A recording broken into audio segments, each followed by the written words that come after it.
এই 24 না হলে আজকে আমি এখানে বক্তৃতা দিতে পারতাম না। ঠিক অনুরূপ ভাবে তারেক সাহেব প্রধানমন্ত্রী হতে পারতেন না।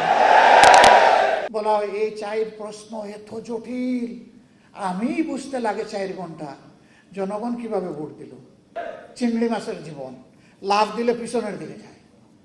আল্লাহর কসম, জীবন দিব কিন্তু 24 হারিয়ে যেতে দেব না। লা হাওলা ওয়ালা কুওয়াতা ইল্লা বিল্লাহ। রাজনীতিবিদরা যদি এরকম জাতির সাথে প্রতারণা করে তাহলে এ দেশের মানুষ যাবে কোথায়? আমরা লজ্জিত। প্রতিবারই সাধারণ জনগণ, তরুণ ছাত্র সমাজ, যুব সমাজ, শ্রমিক ভাই বোনেরা জীবন দিয়ে এই অর্জন যখন জাতির হাতে তুলে দেয় তখন কিছু লুটেরার হাতে এটা হারিয়ে যায়। সেই 24টাও শেষ পর্যন্ত যা হলো হারিয়ে দেওয়ার কসরত করা হচ্ছে। আল্লাহর কসম, জীবন দিব কিন্তু 24 হারিয়ে যেতে দেব না।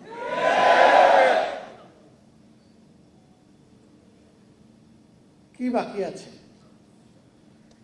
এই জাতি তো জীবন দিতে দিতেই এই জায়গায় এসেছে। আমাদের কি জবাব শহীদ পরিবারের সদস্যবৃন্দের কাছে?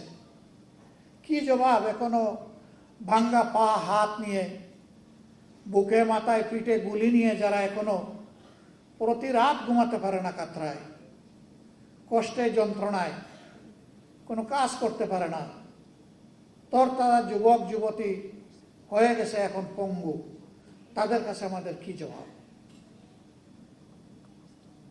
এখন যে পার্লামেন্ট এবং সরকার গঠিত হয়েছে সবাই স্বীকার করে যে একটি 24-এর ফসল, কিন্তু কেউ কেউ বলতে চান 24 তেমন কিছু না, এর আগের অংশটা গুরুত্বপূর্ণ।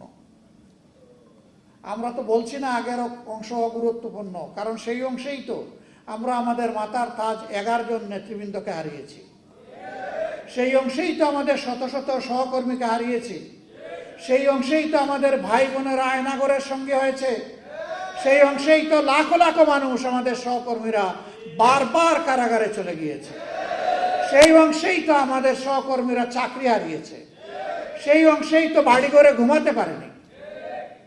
আমরা তো ওই অংশ অস্বীকার করছি না, কিন্তু এইটা অস্বীকার করার কোনো উপায় নেই। আমাদের এত এত ত্যাগ, আমাদের আন্দোলন এবং প্রতিরোধ তখন কিছুই কার্যকর হয় নাই।